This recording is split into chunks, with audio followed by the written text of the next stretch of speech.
തൃശൂർ കോർപ്പറേഷനിലെ പുല്ലഴി ഡിവിഷനിലേക്കുള്ള തെരഞ്ഞെടുപ്പ് അടുത്തതോടെ മുന്നണികൾ തിരക്കിട്ട പ്രചാരണത്തിൽ. കോർപ്പറേഷനിൽ മുന്നണികൾക്ക് നിർണായകമായേക്കുമെന്ന ജനവിധിയാവും പുല്ലഴിയിലേത്.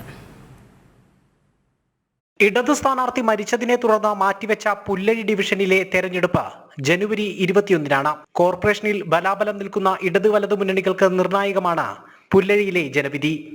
കാർഷിക മേഖലയായതിനാൽ കർഷക പാരമ്പര്യവും സേവന പ്രവർത്തനങ്ങളും തുണയാകുമെന്നാണ് NDA സ്ഥാനാർത്ഥി സന്തോഷ് പുല്ലഴിയുടെ പ്രതീക്ഷ. ഒപ്പം കോൺഗ്രസിന്റെ പഴയ കൗൺസിലറെ സ്വതന്ത്ര സ്ഥാനാർത്ഥിയാക്കിയുള്ള LDFന്റെ അവസരവാദ രാഷ്ട്രീയത്തെയും പ്രചാരണായുധമാക്കുന്നു. ഞാനും ഒരു കൃഷിക്കാരൻ്റെ മകനാണ്.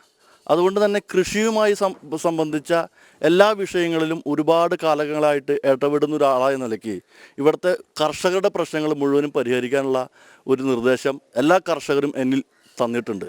അതുകൊണ്ട് തന്നെ മുഴുവൻ കർഷകരുടെയും വോട്ട് എനിക്ക് കിട്ടും. അതുകൊണ്ട് തന്നെ BJP ജയിക്കും എന്ന് തന്നെയാണ് പറയുന്നത്. പുല്ലഴി ഡിവിഷനിൽ CPMന് സ്ഥാനാർത്ഥി ഇല്ല. അത് കോൺഗ്രസിന്റെ റിബൽ സ്ഥാനാർത്ഥിയെ പിന്താങ്ങുന്നതെന്നുള്ളൂ. അവരുടെ രാഷ്ട്രീയ പാപ്പരത്വമാണ്. കോൺഗ്രസിൽ നിന്നെത്തി ഇടതു സ്വതന്ത്രനായി മത്സരിക്കുന്നതിനുള്ള സ്ഥാനാർത്ഥി അഡ്വക്കേറ്റ് മഠത്തിൽ രാമൻകുട്ടിയുടെ വിശദീകരണം ഇങ്ങനെ: ഒരു വ്യക്തി ഇങ്ങോട്ട് വരുന്നുണ്ടെങ്കിൽ അക്സെപ്റ്റ് ചെയ്യാൻ വേണ്ടേ? അതാണ് പൊതുപ്രവർത്തനം. ശക്തി കൂട്ടുകയാണ് വേണ്ടത്, അല്ലാണ്ട് അവരെ തള്ളിക്കളയല്ല വേണ്ടത്. നമ്മൾ 10 എന്നുള്ളത് 15 ആക്കണം.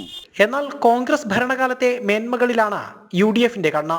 2010-2015 കാലഘട്ടത്തിൽ നടന്ന വികസന പ്രവർത്തനങ്ങളാണ് ഈ കോർപ്പറേഷൻ രൂപീകൃതമായതിനു ശേഷം ഇവിടെ ഏറ്റവും കൂടുതൽ നടന്നിട്ടുള്ളത്.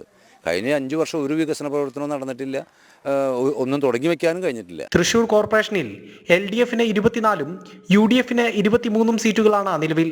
കോൺഗ്രസ് വിമതിനെ മേയർ സ്ഥാനം നൽകിയാണ് LDF കോർപ്പറേഷൻ ഭരണം പിടിച്ചത്. ജനം, തൃശൂർ.